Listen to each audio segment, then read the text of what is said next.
नमस्कार, KP news 24/7 में आपका स्वागत है। मैं हूं अश्विनी आपके साथ। चलिए शुरू करते हैं आज की खबरों का सिलसिला। उससे पहले एक नजर आज की सुर्खियों पर। राज्य स्तरीय कायकर रत्न पुरस्कार समारोह एवं राष्ट्रीय चिकित्सा दिवस 13 जुलाई को मनाया जाएगा।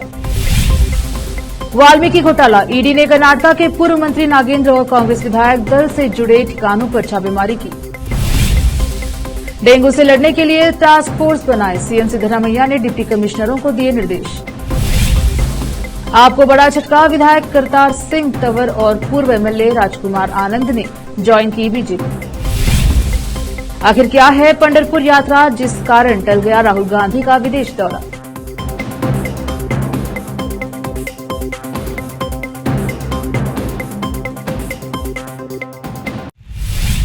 समाचारों का सिलसिला शुरू करते हुए देखते हैं समाचार विस्तार से। जिला कन्नड़ साहित्य परिषद एवं कर्नाटक राज्य वैज्ञानिक अनुसंधान परिषद के संयुक्त तत्वावधान में राज्य स्तरीय कायक रत्न पुरस्कार समारोह एवं राष्ट्रीय चिकित्सक दिवस कार्यक्रम के संबंध में आज बीदर जिला पत्रिका भवन में एक प्रेस मीट आयोजित की गई, जिसमें वाली श्री अस्पताल के प्रबंधक निदेशक डॉक्टर रजनीश वाली, जिला कन्नड़ साहित्य परिषद के अध्यक्ष सुरेश चंद शेट्टी और कर्नाटक राज्य वैज्ञानिक अनुसंधान परिषद के अध्यक्ष दानी बाबूराव, शाहीन शिक्षण संस्थान के अध्यक्ष डॉक्टर अब्दुल खदीर ने प्रेस कॉन्फ्रेंस को संबोधित करते हुए कार्यक्रम के बारे में जानकारी दी। कैमरामैन पपुराज का कवरेज। ಹೀಗಾಗಿ ಅವರಲ್ಲೂ ಸಹ ಒಂದಿಷ್ಟು ಕನ್ನಡದ ಆಸಕ್ತಿಯನ್ನು ಮೂಡಿಸಬೇಕು ಅನ್ನೋ ಉದ್ದೇಶದಿಂದ ಒಂದು ವೈದ್ಯರ ದಿನಾಚರಣೆಯನ್ನು ಪ್ರಥಮ ಬಾರಿಗೆ ನಮ್ಮ ಕನ್ನಡ ಸಾಹಿತ್ಯ ಪರಿಷತ್ ವತಿಯಿಂದ ನಾವು ಆಯೋಜನೆ ಮಾಡಿದ್ವಿ. ಪ್ರತಿ ವರ್ಷನೂ ವೈದ್ಯರ ದಿನಾಚರಣೆ ಮಾಡಿ ಯಾರೋ ಇಬ್ಬರು ಮೂಗರಿಗೆ ಸುಮ್ಮನೆ ಸಹಜ ಕರೆಸಿ ಮಾಡ್ತಿದ್ವಿ. ಸ್ವಲ್ಪ ಇಲ್ಲ ಸರ್, ನಾನು ಈ ಹಳೆ ಮಾಡಿದವರಿಗೂ ಸರ್ ನಮ್ಗೇನದ ಇತ್ತೀಚಿನ ಮಕ್ಕಳು ಏನದ ಇಂಗ್ಲೀಷ್ ಮಾಧ್ಯಮದಲ್ಲಿ ಓದಿದ್ರೆ ನಮ್ಮ ಮಕ್ಕಳಿಗೆ ಭವಿಷ್ಯದ ಅಂತ ಮಂದಿ ತಿಳ್ಕೊಂಡು ಬಿಟ್ಟಾರ. ಅದಕ್ಕೆ ನಮಗೇನದ ಈ ಕನ್ನಡ ಮಾಧ್ಯಮದ ಓದಿ ಯಾರು ಡಾಕ್ಟರ್ಸ್ ಆಗಿಲ್ಲ ಅವ್ರಿಗೆ ತಂದು ಇವ್ರು ಎದುರು ತೋರಿಸ್ಬೇಕಾಗ್ಯದ ಒಂದ್ಸರಿ ನೋಡ್ರಿ ಇವ್ರಲ್ಲ ಕನ್ನಡ ಮಾಧ್ಯಮ ಓದ್ಕೊಂಡೇ ಅವರು ಡಾಕ್ಟರ್ ಆಗಿದ್ದಾರೆ ಅಂತೇಳಿ. ಹೀಗಾಗಿ ಅದು ನಮ್ಮ ಜಿಲ್ಲೆಯಲ್ಲೇ ಒಂದು ಸ್ವಲ್ಪ ಸಣ್ಣದಾಗಿ ಶುರು ಮಾಡೋಣ ಅಂತ ಇಟ್ಕೊಂಡು ಈ ಸರಿ ಏನು ಮಾಡಿದ್ವಿ, 16 ಜನ ನಮ್ಮ ಬೀದರ್ನ ಹಿರಿಯ ವೈದ್ಯರಿಗೆ ಈ ಪತ್ರದಲ್ಲಿದೆ, ಅವರೆಲ್ಲರಿಗೂ ಅಂದರೆ ಕನ್ನಡದ ವೈದ್ಯರಂತೆ ಅವರಿಗೂ ಸರ್ ಈಗ ಅವರಿಗೆಲ್ಲ ನಾಳೆ 13ನೇ ತಾರೀಕು, ಈಗಲೇ ನೀವು ಪತ್ರಿಕೆಯಲ್ಲಿ ನೀವೇ ಬರೆದಿದ್ರಿ, 13ನೇ ತಾರೀಕು ಅವ್ರಿಗೆ ಕೊನೆಯ ದಿನ ಕೊಟ್ಟಿದ್ದೀವಿ. प्रवर्तन निदेशालय ईडी ने बुधवार को एक सरकारी निगम से जुड़े अवैध धन हस्तांतरण मामले में कर्नाटक के पूर्व मंत्री बी नागेंद्र और कांग्रेस विधायक बसवनगौड़ दद्दाल से कथित तौर पर जुड़े कई स्थानों पर छापेमारी की। सूत्रों ने बताया कि कर्नाटक महर्षि वाल्मीकि अनुसूचित जनजाति विकास निगम के बैंक खातों से 187 करोड़ रुपए के कथित अनधिकृत हस्तांतरण की जांच के तहत बेंगलुरु, रायचूर और बल्लारी में छापे मारे गए। आधिकारिक सूत्रों के अनुसार इसमें कुछ आईटी कंपनियों और हैदराबाद स्थित एक सहकारी बैंक के विभिन्न खातों में अवैध रूप से जमा किए गए 88.62 करोड़ रुपए शामिल हैं। आरोपों के बाद नागेंद्र ने 6 जून को अनुसूचित जनजाति कल्याण मंत्री के पद से इस्तीफा दे दिया था। मुख्यमंत्री सिद्धरामैया ने उपायुक्तों को डेंगू से निपटने के लिए अपने अपने जिलों में टास्क फोर्स गठित करने का निर्देश दिया।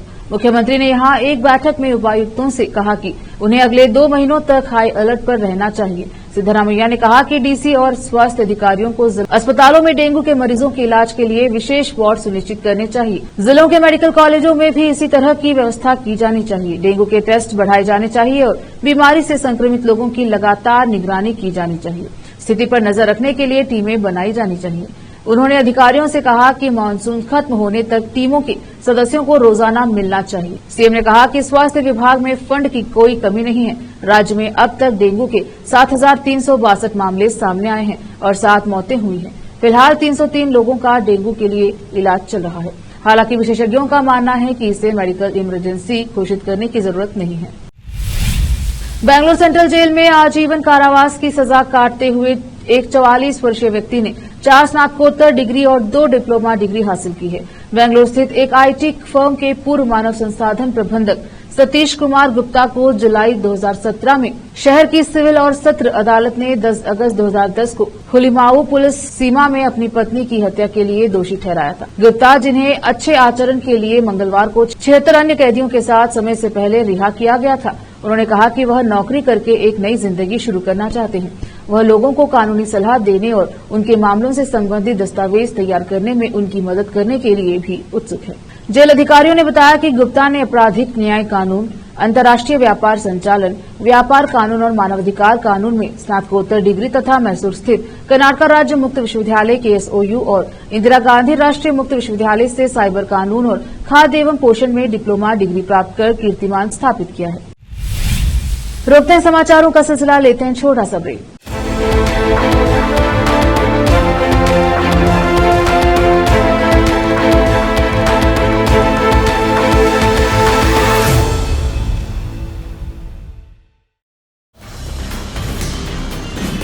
हिंदुस्तान के हर कोने में हम हैं मौजूद। 24 घंटे हालात पर गहरी नजर, खबरों से जुड़े चुपते सवालात, और आपको दिखाता है धार्मिक, सामाजिक, राजनीतिक, लोकल और इंटरनेशनल न्यूज की सबसे बेहतर कवरेज,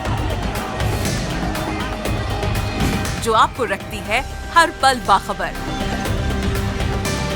देश और दुनिया भर की खबर के लिए देखते रहें केपी न्यूज 24/7। ब्रेक के बाद स्वागत है आपका। देखते हैं समाचार देश के। आम आदमी पार्टी आपके विधायक करतार सिंह तंवर और पूर्व विधायक राजकुमार आनंद मंगलवार को भारतीय जनता पार्टी भाजपा में शामिल हो गए। दलित समुदाय से ताल्लुक रखने वाले आनंद मुख्यमंत्री अरविंद केजरीवाल के नेतृत्व वाली दिल्ली सरकार में मंत्री थे। आबकारी मामले में आप संयोजक की गिरफ्तारी के बाद उन्होंने पार्टी छोड़ दी थी। पटेल नगर सीट से पूर्व विधायक आनंद के साथ उनकी पत्नी वीणा आनंद भी भाजपा में शामिल हुई। भाजपा की दिल्ली इकाई के अध्यक्ष वीरेंद्र सचदेवा और राष्ट्रीय महासचिव अरुण सिंह की मौजूदगी में इन नेताओं ने केंद्र की सत्तारूढ़ पार्टी का दामन थामा। दिल्ली सरकार के पूर्व मंत्री राजकुमार आनंद आज भाजपा में शामिल हुए हैं, लेकिन उन्होंने आम आदमी पार्टी से कुछ समय पहले ही किनारा कर लिया था। लोकसभा चुनाव से पूर्व दिल्ली सरकार को अनुसूचित जाति विरोधी बताते हुए उन्होंने मंत्री पद के साथ ही आम आदमी पार्टी से इस्तीफा दे दिया था। वहीं छतरपुर के आम आदमी पार्टी विधायक करतार सिंह तंवर ने आप छोड़ दी और बीजेपी ज्वाइन कर ली।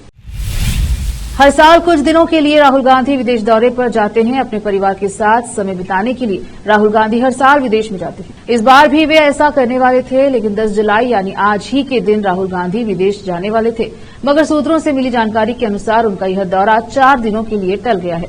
अब 14 जुलाई से 20 जुलाई के लिए राहुल गांधी विदेश जा सकते हैं। उनके दौरे में इस देरी के पीछे का कारण महाराष्ट्र में हो रही पंढरपुर यात्रा है। दरअसल एनसीपी अध्यक्ष शरद पवार ने राहुल गांधी को इस यात्रा में शामिल होने के लिए आमंत्रित किया था। इसी यात्रा में शामिल होने के कारण राहुल गांधी ने अपने प्रोग्राम को आगे बढ़ाया है। अब आपके मन में सवाल आ रहा होगा कि आखिरकार यह पंढरपुर यात्रा क्या है। तो आपको बता दें कि महाराष्ट्र में पंढरपुर की यह यात्रा काफी प्रसिद्ध है, जिसे पिछले कई 100 सालों से निकाली जाती है। पंढरपुर यात्रा की परंपरा करीब 700 से 800 साल पुरानी है, जिसे भगवान विठल को सम्मानित करने के लिए किया जाता है। यह एक पैदल यात्रा है जिसमें हर साल लाखों लोग शामिल होते हैं। इस यात्रा में संत की पादुका को पालिका में लेकर जाना भी शामिल है। यात्रा के दौरान ज्ञानेश्वर और तुकाराम की पादुका को ले जाना सबसे खास होता है। यह यात्रा भगवान विठल के प्रति प्रेम और सम्मान को दर्शाता है। सुप्रीम कोर्ट ने बुधवार को एक बड़ा फैसला सुनाते हुए कहा कि कोर्ट ने अपने एक फैसले में कहा कि मुस्लिम महिला सीआरपीसी की धारा 125 के तहत अपने पति से गुजारा भत्ता मांग सकती है। कोर्ट ने कहा कि मुस्लिम महिलाएं इसके लिए याचिका भी दायर कर सकती हैं। आइए जानते हैं कि सुप्रीम कोर्ट के इस अहम फैसले के बारे में विस्तार से। दरअसल तेलंगाना हाईकोर्ट ने एक मुस्लिम युवक को अंतरिम तौर पर अपनी पूर्व पत्नी को गुजारा भत्ता देने का आदेश दिया था। इस आदेश के खिलाफ युवक ने फरवरी 2024 में सुप्रीम कोर्ट का दरवाजा खटखटाया। शख्स ने अपनी याचिका में कहा था कि इस मामले में गुजारा भत्ता 125 सीआरपीसी के बजाय मुस्लिम महिला अधिनियम 1986 के प्रावधानों द्वारा शासित होना चाहिए। मामले की सुनवाई करते हुए सुप्रीम कोर्ट ने कहा कि मुस्लिम महिला सीआरपीसी की धर्म तटस्थ धारा 125 के तहत पति से गुजारा भत्ता मांगने की हकदार है। सुप्रीम कोर्ट की जस्टिस नागरत्ना और जस्टिस जॉर्ज मसीहा की पीठ ने आज इस मामले की विस्तृत सुनवाई करते हुए 2 अलग अलग लेकिन समवर्ती फैसले दिए हैं। पूरे मामले में सुप्रीम कोर्ट ने अपना फैसला देते हुए कहा कि एक भारतीय विवाहित पुरुष को इस बात के प्रति सचेत रहना चाहिए कि अगर उसकी पत्नी आर्थिक रूप से स्वतंत्र नहीं है तो पति को उसके लिए उपलब्ध रहना होगा। इस तरह के सशक्तिकरण का मतलब उसके संसाधनों तक पहुंच होगी। कोर्ट ने कहा कि जो भारतीय पुरुष अपने निजी या व्यक्तिगत खर्च से ऐसा करते हैं उससे कमजोर महिलाओं की मदद होती है और ऐसे पति के प्रयासों को स्वीकार किया जाना चाहिए। हाल में विपक्ष की ओर से लोको पायलट से जुड़े मुद्दों को संसद में उठाने के बयान दिए गए थे। इसके बाद रेल मंत्री अश्विनी वैष्णव का एक बयान सामने आया। उन्होंने एक्स पर एक पोस्ट करते हुए कहा, लोको पायलट रेलवे परिवार के महत्वपूर्ण सदस्य हैं, क्योंकि विपक्ष हमारे लोको पायलटों को हतोत्साहित करने के लिए बहुत सारी गलत सूचनाएं और नाटक कर रहा है। इसलिए मैं यह बात बहुत स्पष्ट कर देना चाहता हूं। उन्होंने अपनी पोस्ट में आगे कहा कि लोको पायलटों के ड्यूटी घंटों की सावधानी पूर्वक निगरानी की जाती है। ट्रिप के बाद आराम की व्यवस्था सावधानी पूर्वक की जाती है। औसत ड्यूटी घंटे निर्धारित घंटों के भीतर बनाए रखे जाते हैं। इस वर्ष जून के महीने में औसत ड्यूटी 8 घंटे से कम है। केवल आपातकालीन स्थितियों में ही ट्रिप की अवधि निर्धारित घंटों से अधिक होती है। पायलट लोको कैब से इंजनों का संचालन करते हैं। 2014 से पहले कैब बहुत खराब स्थिति में थी। 2014 के बाद से कैब को एर्गोनॉमिक सीटों के साथ बेहतर बनाया गया और 7,000 से अधिक लोको कैब वातानुकूलित है। नए इंजनों का निर्माण एसी कैब के साथ किया जाता है। जब पायलट अपनी यात्रा पूरी कर लेते हैं तो वे मुख्यालय से बाहर होने पर आराम करने के लिए रंगीन रूम में आते हैं। मध्य प्रदेश सरकार जल्द ही राज्य के सरकारी कॉलेजों में ड्रेस कोड लागू करने का नियम लेकर सामने आ सकती है। जानकारी के मुताबिक राज्य की मोहन यादव सरकार ने ड्रेस कोड को लेकर पूरी तैयारी कर ली है। जानकारी के अनुसार मध्य प्रदेश सरकार पीएमश्री कॉलेजों में भी ड्रेस कोड लागू कर सकती है। आइए जानते हैं इस पूरे मामले को। मध्य प्रदेश सरकार में उच्च शिक्षा मंत्री इंद्र परमार ने इस मामले में इससे बातचीत की। परमार ने कहा कि हिजाब अभी हमारे महाविद्यालय के गणवेश के ही विषय को नहीं रखता है। सर्वसहमति से ही हम ड्रेस कोड तय करेंगे। आपको बता दें कि इंडिया टीवी से बातचीत में भोपाल के कॉलेजों के छात्र छात्राओं ने भी कहा कि ड्रेस कोड होना चाहिए। ड्रेस कोड के मामले के सामने आते ही इस मामले पर विरोध भी शुरू हो गया। भोपाल क्षेत्र से कांग्रेस के मुस्लिम विधायक आरिफ मसूद ने ड्रेस कोड का विरोध करते हुए कहा कि कार ड्रेस कोड के जरिए हिजाब और बुर्के को लेकर छींटाकशी करना चाहती है। मसूद ने कहा कि यह नहीं चलेगा। महाविकास अघाड़ी यानी एमवीए को सिर्फ मुसलमानों के वोट चाहिए लेकिन मुस्लिम नेता नहीं। ये सवाल इसीलिए क्योंकि महाराष्ट्र विधान परिषद के 87 साल के इतिहास में पहली बार एक भी मुस्लिम नेता उच्च सदन का सदस्य नहीं होगा। महाविकास अघाड़ी ने विधान परिषद चुनाव में एक भी मुस्लिम नेता को उम्मीदवारी नहीं दी है। विधान परिषद में 2 मौजूदा मुस्लिम विधायक कांग्रेस से वजाहत मिर्जा और शरद पवार की एनसीपी से अब्दुल्ला दुरानी का कार्यकाल 27 जुलाई को खत्म हो रहा है। विधान परिषद में किसी भी मुस्लिम जनप्रतिनिधि को टिकट नहीं मिलने से नाराज समाजवादी पार्टी ने महाविकास अघाड़ी के तीनों प्रमुख नेताओं को पत्र लिखा है। सपा विधायक रईस शेख ने पत्र में लिखा है कि महाराष्ट्र विधान परिषद 1937 से अस्तित्व में है और तब से लेकर आज तक हमेशा मुस्लिम समाज का प्रतिनिधित्व अपर हाउस में रहा है। महाराष्ट्र जैसे प्रगतिशील राज्य के अपर हाउस में एक भी मुस्लिम नेता का न होना शोभनीय नहीं है। महाराष्ट्र में 11.56% आबादी मुसलमानों की है। महाराष्ट्र की 14 लोकसभा सीटों पर मुस्लिम मतदाता निर्णायक होने के बावजूद 2024 लोकसभा चुनाव में एक भी मुस्लिम नेता को टिकट नहीं दिया गया।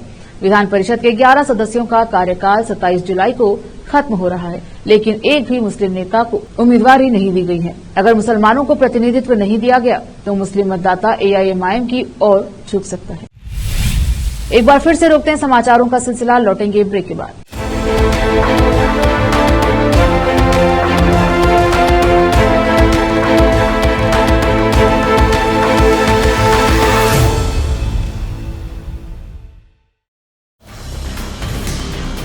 हिंदुस्तान के हर कोने में हम हैं मौजूद। 24 घंटे हालात पर गहरी नजर, खबरों से जुड़े चुपते सवालात और आपको दिखाता है धार्मिक, सामाजिक, राजनीतिक, लोकल और इंटरनेशनल न्यूज की सबसे बेहतर कवरेज जो आपको रखती है हर पल बाखबर। देश और दुनिया भर की खबर के लिए देखते रहें केपी न्यूज 24/7। ब्रेक के बाद स्वागत है आपका। देखते हैं समाचार अंतर्राष्ट्रीय। अमेरिका के राष्ट्रपति जो बाइडेन ने मंगलवार को यूक्रेन युद्ध को लेकर एक बड़ा दावा करके सबको हैरान कर दिया है। बाइडेन ने कहा है कि रूस इस युद्ध में विफल हो रहा है, इसलिए कोई गलती करने की जरूरत नहीं है। इसके साथ ही बाइडेन ने यूक्रेन के लिए वायु रक्षा उपकरण दान में देने की ऐतिहासिक घोषणा की। उत्तर अटलांटिक संधि संगठन नाटो की 75वीं वर्षगांठ पर आयोजित ऐतिहासिक शिखर सम्मेलन के लिए नाटो सदस्य देशों के नेताओं का स्वागत करते हुए बाइडेन ने कहा कि अमेरिका, जर्मनी, नीदरलैंड, रोमानिया और इटाली यूक्रेन को 5 अतिरिक्त सामरिक रूप से महत्वपूर्ण वायु रक्षा प्रणाली उपलब्ध कराएंगे। उन्होंने कहा कि आगामी महीनों में अमेरिका और उसके साझेदारों की यूक्रेन को कई अतिरिक्त वायु रक्षा प्रणालियां उपलब्ध कराने की योजना है। अमेरिका यह सुनिश्चित करेगा कि जब हम अहम वायु रक्षा प्रणालियां भेजे तो यूक्रेन अग्रणी मोर्चे पर हो। बाइडेन ने कहा कि कोई गलती न करे, रूस इस युद्ध में विफल हो रहा है। रूस के राष्ट्रपति व्लादिमीर पुतिन के युद्ध का विकल्प चुने 2 साल से ज्यादा वक्त हो गया है। उनका नुकसान चौंका देने वाला है। रूस के 3,50,000 से अधिक सैनिक मारे जा चुके हैं या घायल हो गए हैं। करीब 10 लाख रूसी नागरिक, जिनमें से कई युवा लोग हैं, वे रूस छोड़कर जा चुके हैं क्योंकि उन्हें अपने देश में कोई भविष्य नहीं दिखता है। दक्षिणी गाजा पट्टी में इजरायल ने एक स्कूल पर भीषण हवाई हमला किया। इस हमले में कम से कम 29 लोग मारे गए हैं। गाजा शहर में इजरायली टैंकों के आगे बढ़ने से हमले से लगी आग और भयानक गोलाबारी के बीच हजारों निवासियों को भागने के लिए मजबूर होना पड़ा। इजरायल ने यह आक्रामक हमला मंगलवार को किया था, जिसके बारे में हमास ने पहले ही निवासियों को चेतावनी दी थी। इससे युद्धविराम वार्ता खतरे में पड़ सकती है। फिलिस्तीनी चिकित्सा अधिकारियों ने कहा कि हवाई हमले ने दक्षिणी गाजा में खान यूनिस के पूर्व आबासन शहर में एक स्कूल के बाहर विस्थापित परिवारों के तंबुओं पर हमला किया, जिसमें कम से कम 29 लोग मारे गए। फिर से एक नजर आज की सुर्खियों पर। राज्य स्तरीय कायकर रत्न पुरस्कार समारोह एवं राष्ट्रीय चिकित्सा दिवस 13 जुलाई को मनाया जाएगा। वाल्मीकि घोटाला, ईडी ने कर्नाटक के पूर्व मंत्री नागेंद्र और कांग्रेस विधायक दल से जुड़े ठिकानों पर छापेमारी की। डेंगू से लड़ने के लिए टास्क फोर्स बनाए, सीएम सिद्धरामैया ने डिप्टी कमिश्नरों को दिए निर्देश। आपको बड़ा झटका, विधायक करतार सिंह तंवर और पूर्व एमएलए राजकुमार आनंद ने ज्वाइन की बीजेपी। आखिर क्या है पंढरपुर यात्रा, जिस कारण टल गया राहुल गांधी का विदेश दौरा।